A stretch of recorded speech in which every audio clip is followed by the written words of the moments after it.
I had a ton of little nuanced questions about flying with a bike that I couldn't get an answer from a single YouTube video or a Reddit thread that led to me ultimately scrambling for a box, paying for Uber XXLs, and probably an extra $400 in expenses.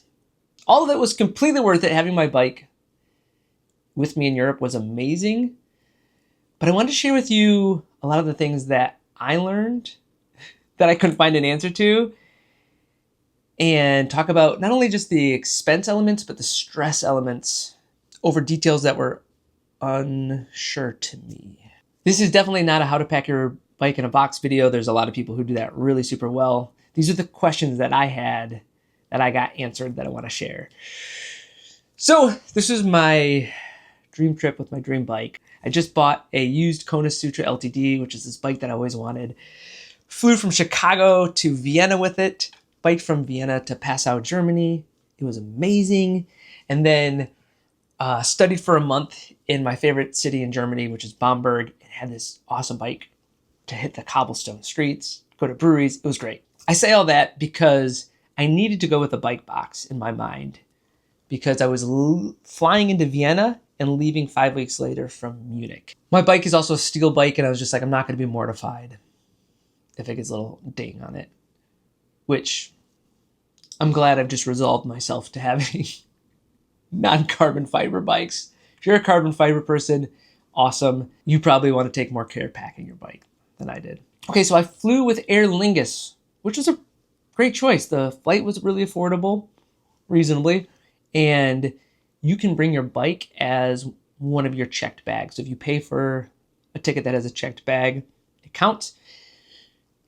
Not all the Aer Lingus employees are super clear on this, so I would say just make sure you reiterate it a couple times and call ahead before you get on your flight and reserve a space for your bike.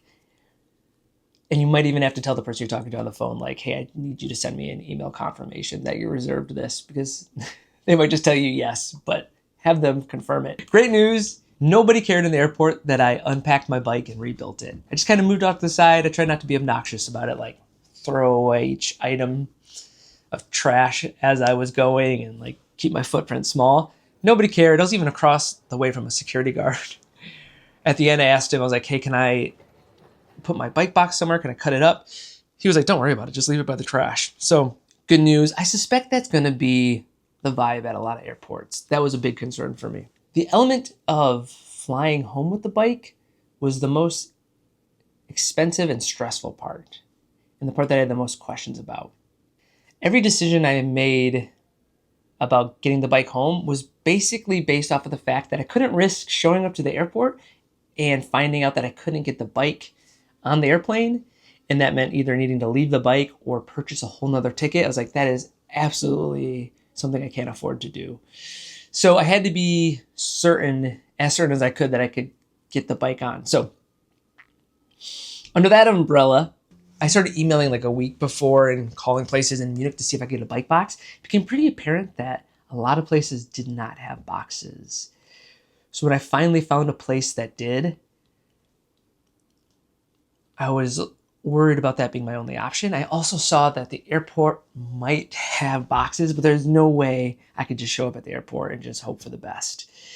I quickly realized that even though Bamberg is only a couple hours by train from Munich, I couldn't pack my bike in Bamberg and then bring that entire bike box on the train. That wasn't an option.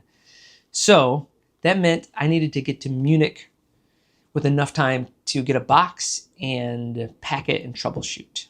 I was leaving like the beginning of a week, and Sunday, all the bike shops are closed in Munich. Monday, half of the bike shops are closed in Munich. So I needed to have 2 nights. I would have for sure always done one extra night just in case, but I definitely paid for an extra whole day and spent an extra day, opportunity cost-wise, in Europe to troubleshoot getting a bike box. So that's an extra €100 for a cheap Airbnb. Getting ready to go to Munich. The morning I woke up in Bamberg, all of the trains were canceled. All of the trains were canceled to Nuremberg, which I would have connected to Munich. The train tracks got vandalized, apparently. I don't know what I would have done, except for my amazing Airbnb host was like, Johnny, I will drive you. It was so sweet of him, just like the nicest guy in the world. Luckily, he had a bike rack on the back of his car, so I didn't have to take my bike apart. And I got to Nuremberg, biked around Nuremberg a little bit, kind of around the walled city part, which was cool. Got into Munich, and the next day I had to make some decisions. So I found one place that had a box that they would sell to me for $20, or they could pack it for 100 euros. I was like, okay, I'm going to pack it myself. But after all the stress of the train, I'm like, I can't show up at their bike shop, get a box, head back to the hotel, realize the box is too small, there's some issue, and then have enough time to try to find another box. I'm like, I'm just going to pay for them to pack it. So there's the extra expense of $100. They did a great job. I just was like beyond wanting to worry about troubleshooting, trying to find a new box if the box was too small. So knowing that I was going to have them pack the bike meant I had to get the bike back to my hotel, which was like, I don't know, 30-minute walk. I have a terrible knee. There was no way I was going to carry this bike box on my shoulder. So I'm like, okay, to save money, I'm going to go to the dollar store. I got these little trucks, and I was like, I'm going to put these on the bottom of the box, carved out a little like hole for them to recess a bit. And I walked out, I was like, this is cool. And everyone at the bike shop was like, that's cool. I was like a block away and the wheels started popping off. I was like, damn it, this isn't going to work. So I ended up calling an Uber. I forget that Uber might have been about 30 euros to get me back to the hotel, just a little more added expense. And then I had the decision the next morning of, do I risk trying to get on the train with a giant bike box from the main train station to the airport? When I started like looking online, people are like, don't risk it. It's not going to happen. The bike shop people are like, yeah, it'll probably be fine. There's no way I could just leave that to chance. So I ended up paying probably like 125 euros to schedule an Uber XL, which really wasn't that big of a car. Apparently I should have ordered an Uber XXL to take me and the bike to the train, to the airport, which is good because I just couldn't walk around the whole airport with that bike box. Brought me right to the terminal. And yeah, got the bike on the airplane. I was the first one in line. I showed up super early. I just didn't want to risk them running out of room on the plane. I got home safe. All of it was worth it. The stress, the money, it was all worth it. Okay, you think about the cost for flying with this bike would be like 5 euros for the little like toy trucks. An Uber to the hotel, 30 euros. Uber XL to the airport, 125 euros.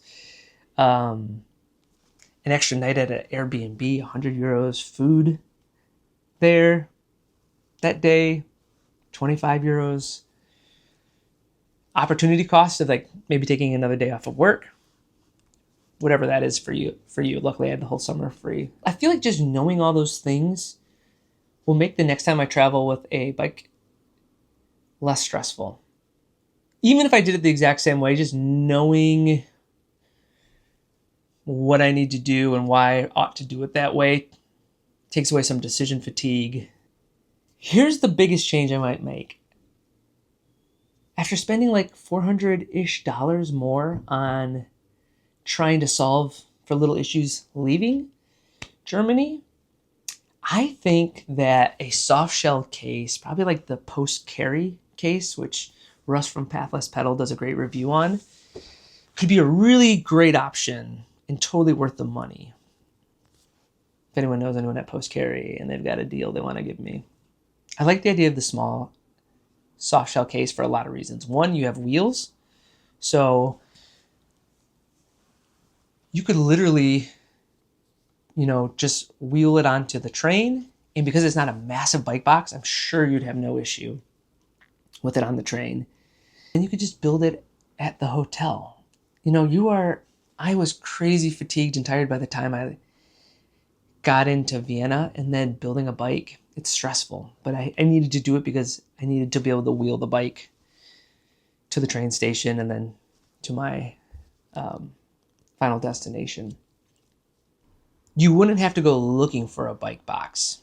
You wouldn't have to pay someone to pack it. You wouldn't have to be afraid of knowing that you'll be able to get the bike in the bag because you've already used the bag before and you know it fits. So that would create so much less stress than trying to find a bike box. You won't need to add an extra day. And again, I would say I'm probably 80% certain that if you had a small rolling case for a bike, you could just take that on the train and it could count as your luggage. Whereas a bike box is just so stinking massive. That means I could have packed it up in Bamberg and brought it down to Munich. The only trick would be is if you're going from one city out to another city, figuring out how to get that case from one city to the next. I looked into it and I think there are some services with some of the trains where you can send your luggage ahead of you, but I didn't look too deeply into it. I don't know what it would be like to box it and ship it. Would it be like $50 to box it and ship it to your final destination and pick it up from a post office? That might be worth it. I don't know. Yeah, that could be worth it. So basically, this video is talking myself into buying a soft shell case. And I think the post carry one is good because you break the bike down just a little bit more and it's in a very, very small form factor compared to a lot of bike cases out there. So if you do want to see the full ride of biking from Austria to Passau, that video is up. I also have a video up of biking around Bamberg and going to the breweries around there. Bamberg has over 40 breweries in its region. I didn't go to all 40, but I posted a video of the ones I went to and the great food and the beautiful cobblestone streets and biking over them. So that's up. I am going to do a little trip from Chicago up to Milwaukee and take the ferry across Lake Michigan with my bike and bike into Michigan, maybe bike around Grand Rapids and do a little brewery day. Grand Rapids has great breweries. So stay tuned for that. I'll also do a video soon about my bikepacking gear setup and talk about what was working well and the things I would have changed. Feel free to follow along and click the bell if you want to be notified of those videos. I truly want to know in the comments, if you flew with a bike before, what sort of bag did you use? What sort of unforeseen elements did you have to account for? If you haven't and you have some nuanced questions, it may have not come up in my trip, but shoot me a message in the comments and I'll tell you if those things were an issue. Again, honestly, super doable to bring your bike. And I am, $400 rather than renting a bike for 5 weeks and having my own bike on my dream trip was well worth the price. I would do it all again. I just feel like I would do it smarter next time, knowing some of the things I know. Thanks, everybody. Anything else I want to say? That's it.